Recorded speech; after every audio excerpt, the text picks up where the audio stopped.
Welcome to yet another edition of the NewsX Sunday Guardian Roundtable. We have an eminent panel today and we have a very important topic to discuss. With us will be Gurcharan, columnist. Many thanks for joining us. Dr. P.C. Jain, former principal of SRCC, Sri Ram College of Commerce. Usha Albuquerque, career counsellor, as well as Dr. Santosh Mehrotra, professor in JNU. He's also a labour economist, education economist, if you will. I'd like to start with you, however, Mr. Das.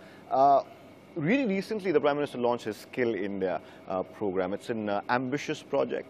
It aims to, by 2022, try and employ around 400 million people. Do you think, first of all, that target is realistic, achievable, or a step in the right direction, or all three? Well, I think more than actual numbers, what is important is the fact that to achieve any target, we've got our economy to grow higher. We need to get up to 8% growth. I'm talking about the old series, not the new series, which means at least a couple of points.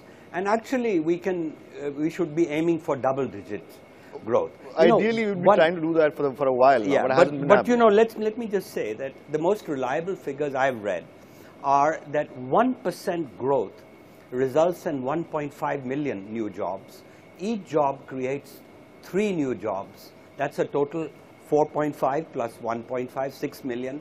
Each job supports 5 people. That's 30 million. 3 crores people are benefited from 1% growth.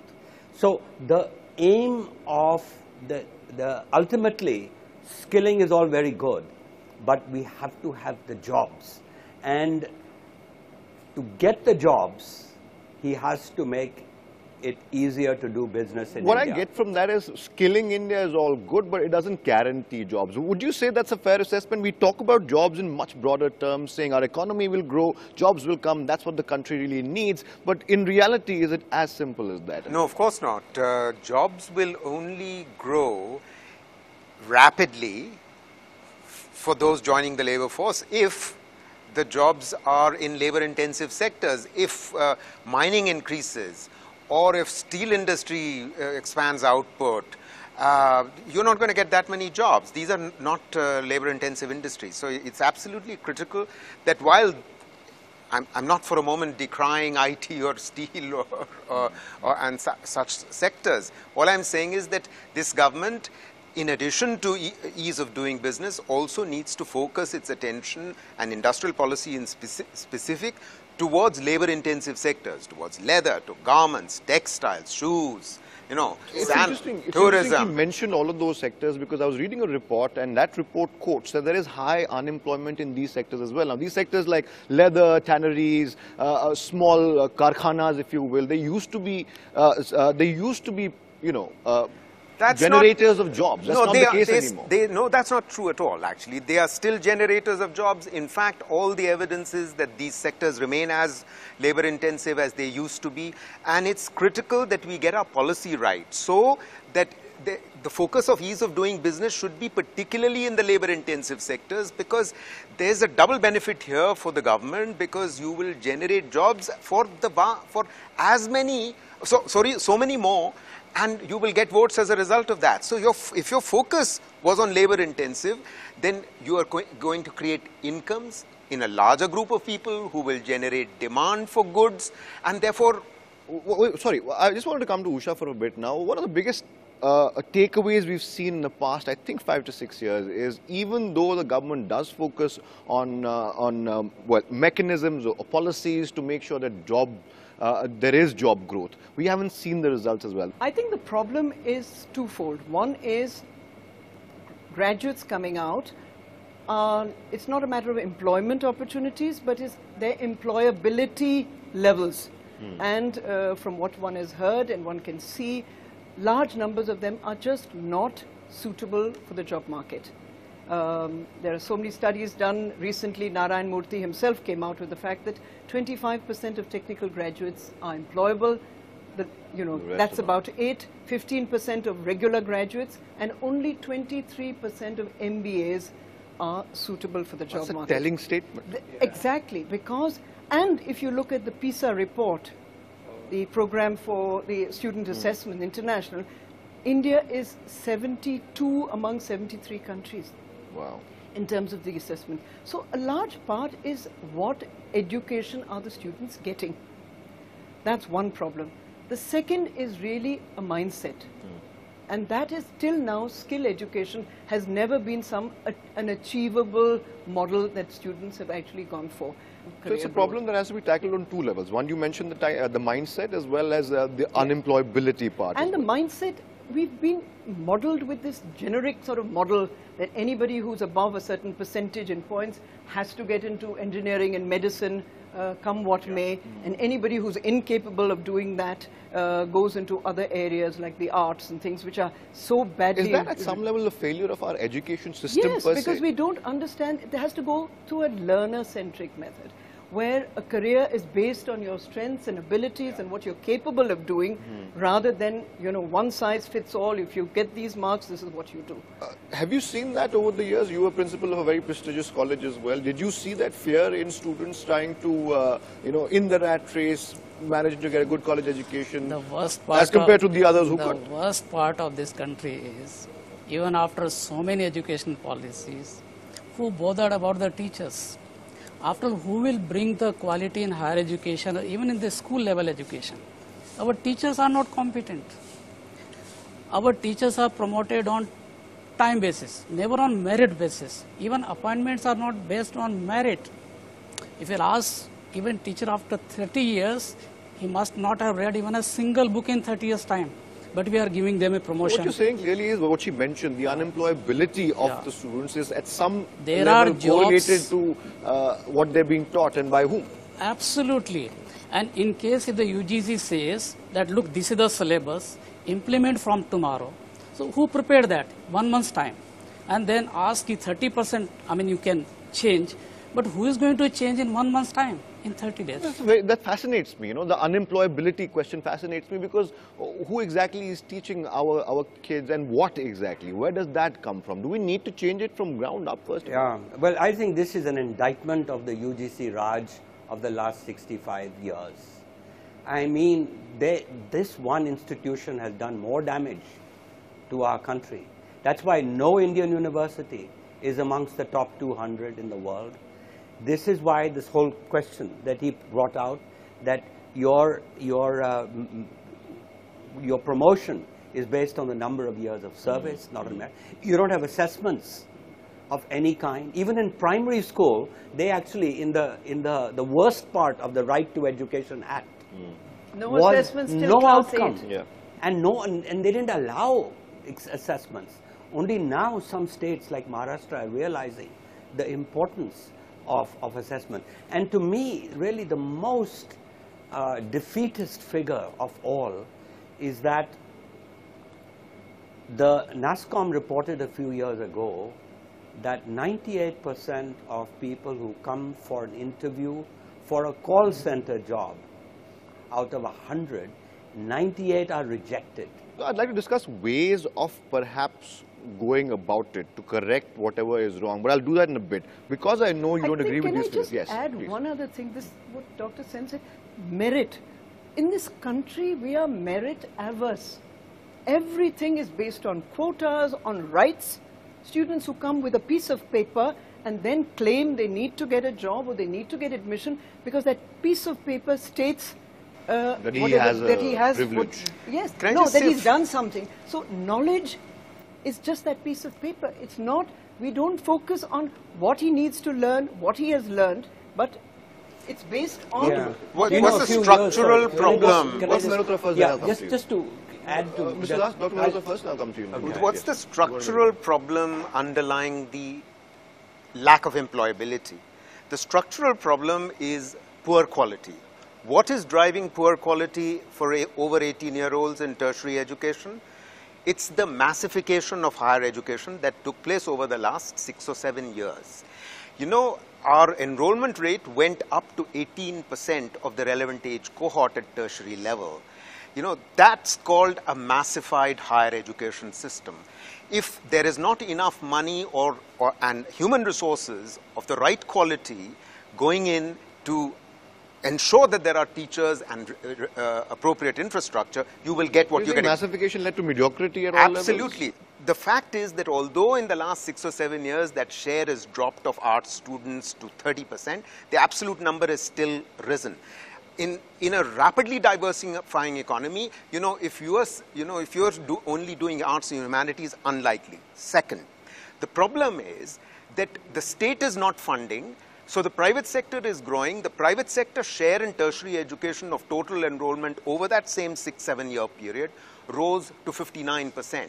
Now, if the state doesn't have the capacity to actually regulate the private sector, which is what underlies the engineering students not being employable, etc. If the state doesn't have the capacity, then you cannot get quality. And finally, but would you say the final number, you have to hear me out. 87% of all our tertiary graduates are coming from affiliated colleges.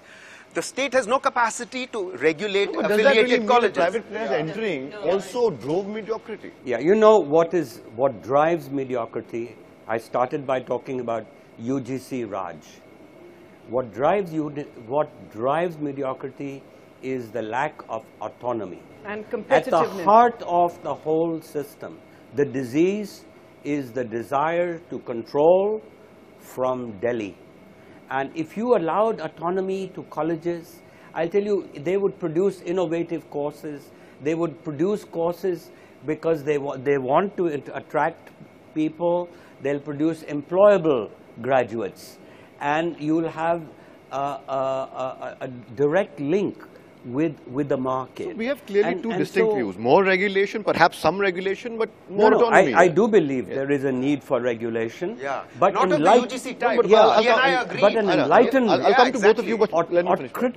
Critical though is the fact that, you see, this is not just a problem in India. Other countries have faced it. And very often, we were talking about teachers. It's the teachers' unions who perpetuate this mediocrity. It can't just be only the teachers. I mean, the kind of unemployment figures we are seeing right now, despite policy after policy, like Dr. P.C. Jain said. You have a point here? Yeah, go ahead.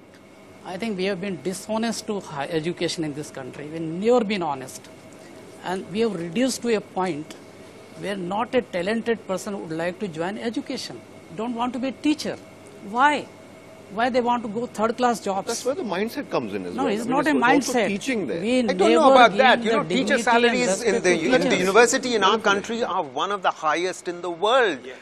Relative to per capita income. So why wouldn't they want to the problem is that their own education is so bad that they have no ability to teach. Point one and point two. No, hold on. Point two, that there are too few teachers. There are just not enough teachers in the management colleges, the private management colleges going on opening, the engineering colleges that are opening.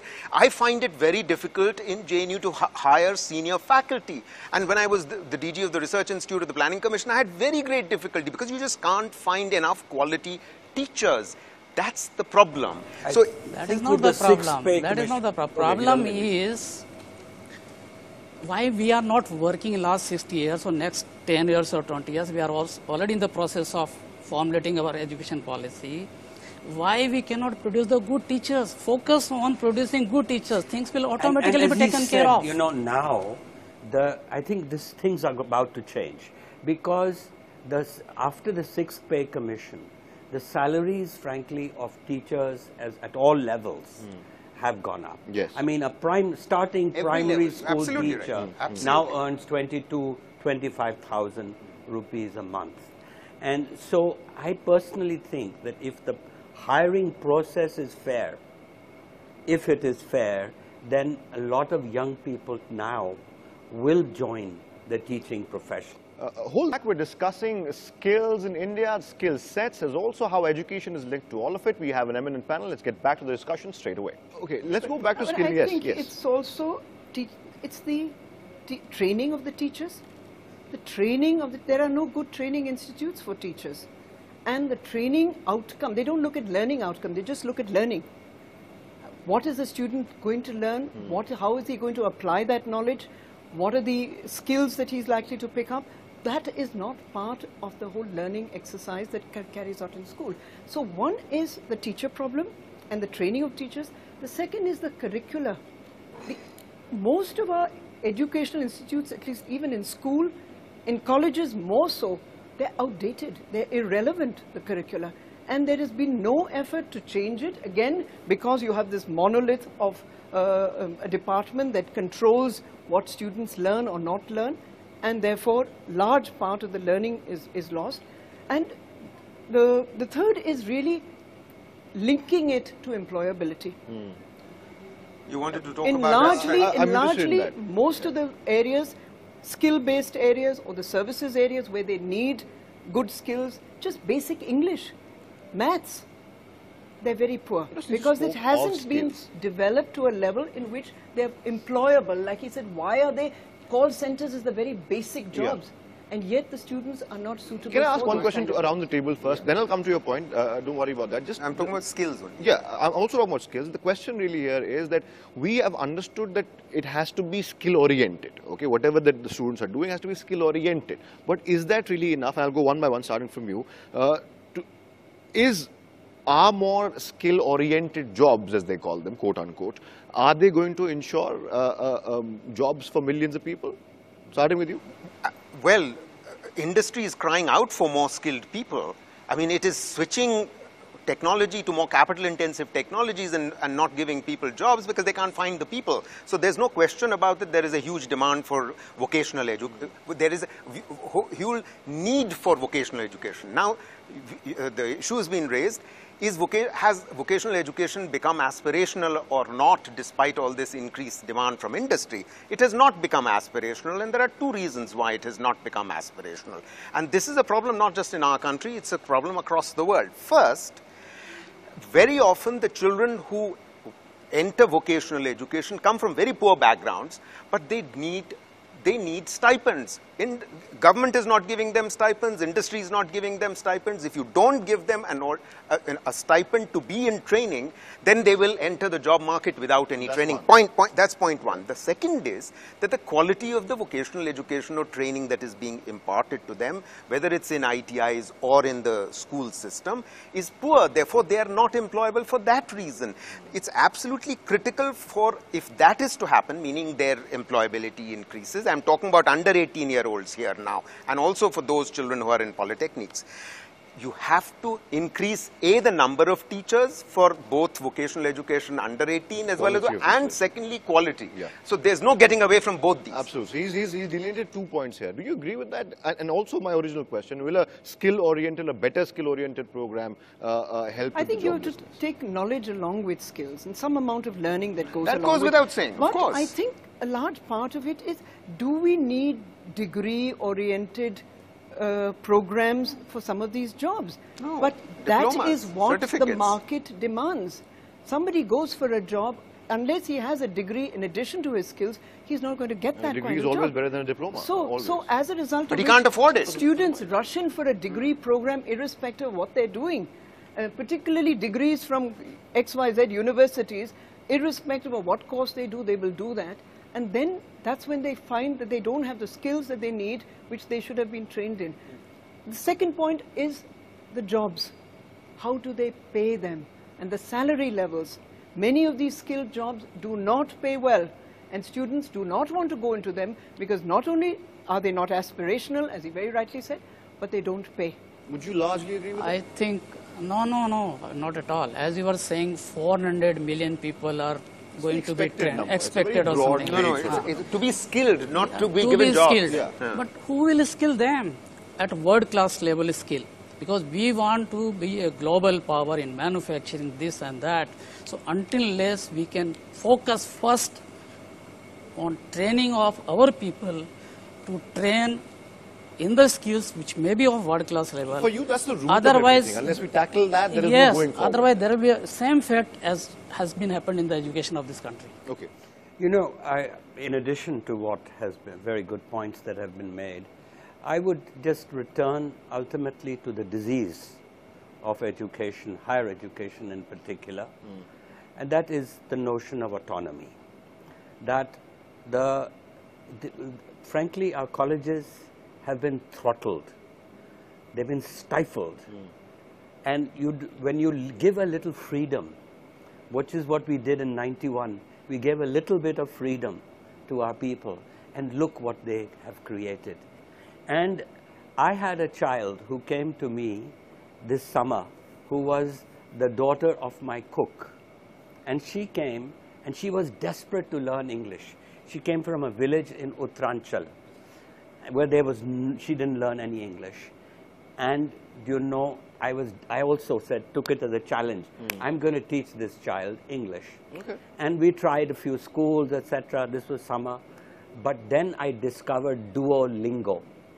On my phone, there was an app called Duolingo. In the same, on an Android phone, it's called Hello English. I tell you, within 6 weeks, She learned. she was speaking English. My English last question. with a BBC accent. I have to raining this I have to morning? wrap this I would program say. up. It's a very, very nice story. It's a great anecdote. Because you mentioned autonomy, and that's my last question because I have no more time. Do you think the autonomy will come in this administration, given what we've seen? I don't see any signs from this administration. In fact, what I see is the opposite of a controlling mindset. And that's a problem. And- That's a problem. Last It is point. a Last point. major problem, and I think there are lots of foreign universities, foreign institutes that we could learn from. We're not. We're not opening our doors to them. Even the ones that are coming in, we've regulated them to the extent that now parents come and say, we don't want to go into that private university because it's got links with these sort of things, because our degrees are not recognized. An institution like ISB has been de-recognized in India when it is among the top MBA institutes of the great world. MBAs. And it is among the top in the world. Okay. So this definitely, I agree 100% with Gurcharan. We need to deregulate, we need to open our doors. A couple of points today that we did touch upon. I hope that was enough to start a discussion. Hopefully this will be the start of that discussion. Although teach the teachers, like you said, I think should be our first move. Figures, let's just keep them aside for a bit. Let's tackle the problem as it is, as it faces us. That's all the time we have, unfortunately. I must thank Gurcharan Das, Dr. P.C. Jain, Usha Albuquerque, as well as Dr. Santosh Mehrotra for joining us. This was the Roundtable this week. We'll come back with another one next week. Stay tuned. My name is Athar Khan. Goodbye.